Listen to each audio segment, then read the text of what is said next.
All right, Dr. Patel, you mentioned to me, we talked a little bit about missing teeth, and you explained it very well that if the missing tooth is somewhere in the middle, in the back there, that yes, it does create problems. It makes other teeth be lost soon, and it creates decay, it creates gum disease, it might even create migraine and all that stuff. So, what are our ways of replacing such a missing tooth these days? What options do we have, and have there been any advancements made in the last, whatever, decade or so, or has it been at a standstill ever since George Washington had a wooden tooth?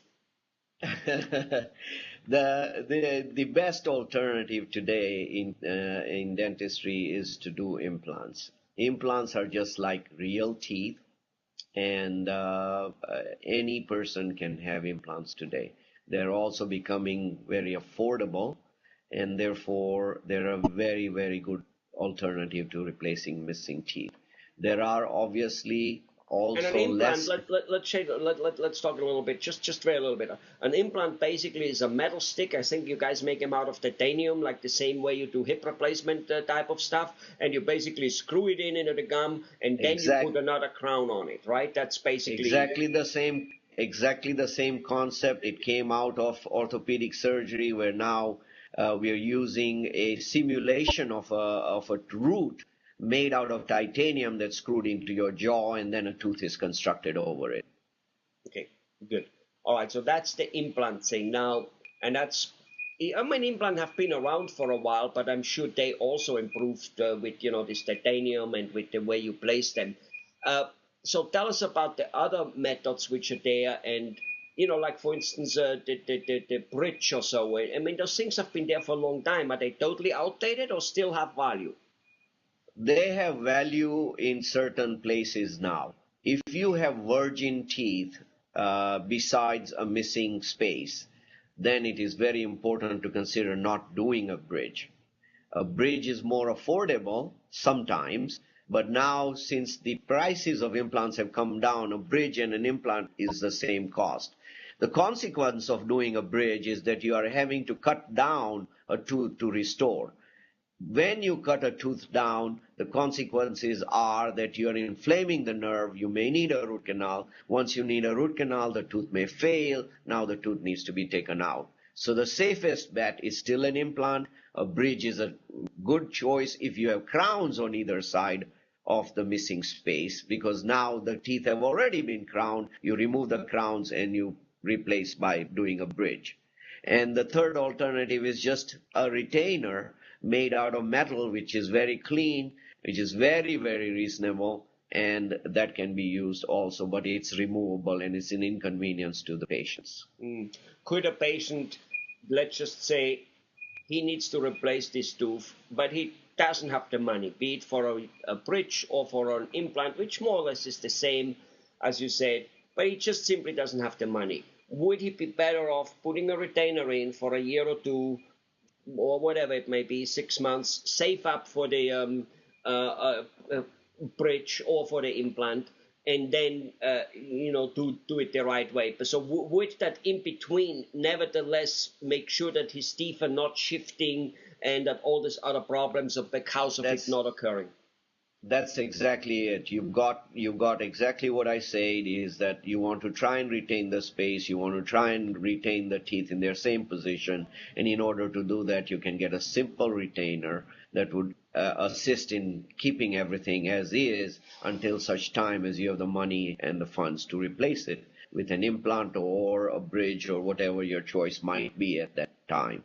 Got it. Now, I've heard that when you do a bridge, you need to be very, very careful, more careful than otherwise, in terms of flossing your teeth. Because when you have a bridge, it's like melted together. It's like really welded. It's still really one piece when it goes in. So you can't floss in between, which means food and other things can get stuck underneath, which is why you have to take this little, whatever, this needle to go. Now, if you're a little slappy guy like me, when I go to the bathroom at night with my wife, she flosses and brushes. I shower, shave, floss, brush, and I'm still done earlier than she's done with just the flossing alone. Meaning, you get what I'm saying. So a guy like me, is it true that if I have a crown, I am probably more likely to get a gum disease in that area, which in itself, again, is just not a good thing, and will eventually make the bridge failing anyway, because when the foundation rots out, then it wouldn't matter how good the stuff on top is.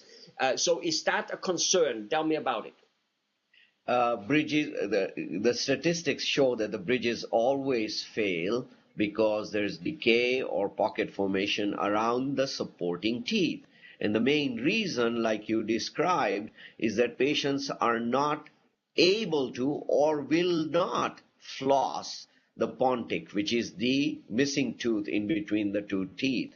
And it is a difficult situation, and bridges only succeed in patients that are extremely, extremely good at their oral hygiene. So failures in bridges are very common, and the only reason they fail is what you described, is inability to clean in between where the missing tooth was placed.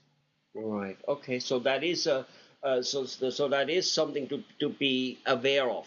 It's Aware not of when you want to to have when you want to go ahead and have a bridge instead of any other choices Okay. that the All right. dentist might give you.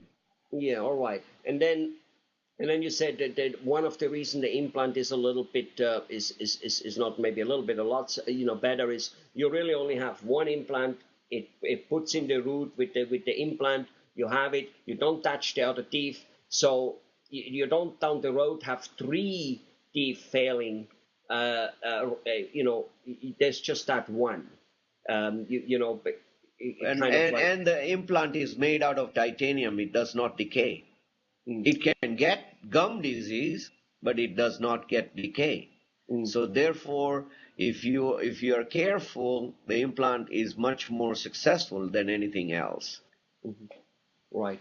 And as you said, because there's only one and the price of the implant came down, instead of three crowns, which a crown is actually, it's laboratory work and it's relatively expensive, you only have one of them now.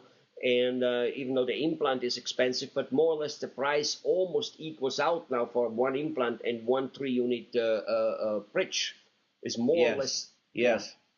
Yes, it's become the same now because implant prices the manufacturers are bringing down, and that's being passed on to the consumers.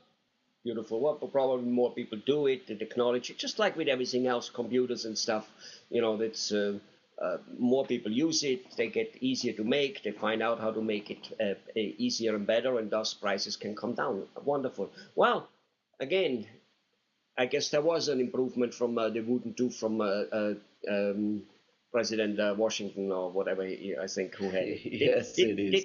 Did he really have one? I mean, is that a myth, or did it really happen? No, it is true. It's true. They have it in a museum. They have those wooden teeth. That must have been awfully uncomfortable, huh?